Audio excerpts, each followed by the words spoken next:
Ladies and gentlemen, how many of you want a good future for yourself and your children? To have a good future,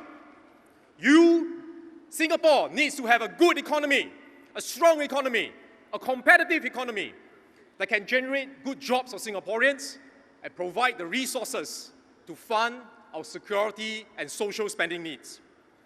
This is not some computer game. The homes we live in, the jobs we have, the good standard of living that we enjoy, we cannot assume that these will continue if our economy fails.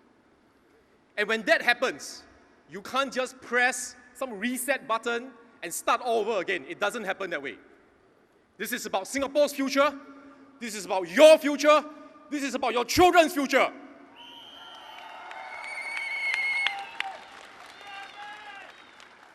It is wrong for the opposition to think that they can just focus on growing local enterprises, promoting entrepreneurship, ignore the MNCs, ignore the large enterprises. That doesn't work. That makes no economic sense.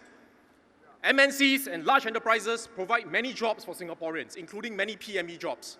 I'm sure many of you here work for MNCs and large enterprises too. They also support our SMEs who provide them services as contractors, as suppliers. If we lose these large companies, what will happen to our workers? What will happen to our SMEs? If we do what the opposition propose, Singapore's economy will decline. Our people will lose their jobs. Is this what you want? Now, I came from MTI previously, and I fully support our SMEs. I fully support promoting entrepreneurship. If our SMEs do well, Singapore and Singaporeans will benefit. To be clear, the government emphasizes SMEs. We have put a lot of resources to help our SMEs. There's more we can do together.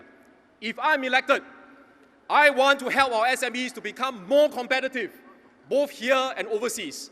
I want to help to cut costs for them, regulatory costs, licensing costs, operating costs, and I want to help them to grow a strong Singapore core, to sustain their growth. The government cannot achieve these outcomes alone. We need to work closely with our partners, unions, the businesses, and we need to work together through this tripartite relationship that we have forged. The PAP government has demonstrated through the years that we are able to do this. Now, in fact, our unions and SMEs and trade associations, they don't bother going through the opposition. Why? Because they know who has substance and who doesn't. In fact, I don't see the opposition doing anything in between elections to help our SMEs. Only during election time, suddenly make noise, suddenly come out with a lot of things, pretend that they are doing something to help our SMEs. And their proposals are driven by populism, not sound economic knowledge. You take WP's proposal to freeze foreign worker numbers. They say they want to rely on women and seniors. Is this assumption realistic? We have an aging population. Now, the government is fully supportive, getting more women, more seniors to work. But we have to accept that some of them are not going to come out to work for family or health reasons. We also have already a very high labour participation rate in Singapore, higher than the OECD average. Now, is it realistic to assume that we can still raise this further, especially when the WP's proposal is also to limit the number of foreign domestic workers that our Singaporean families can hire? Our SMEs are already facing labour constraints, and WP wants to squeeze them further. What kind of proposal is that? Do they care about our SMEs? Do they care about our workers?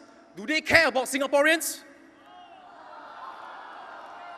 For our SMEs to grow, they need a strong government, one that is not based on populism, but based on sound policies, one that has long-term vision, one that will put policies into practice.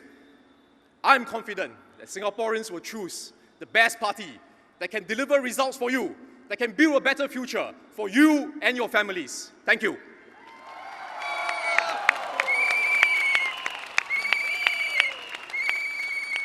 Let me now introduce Minister Heng Swee Keat.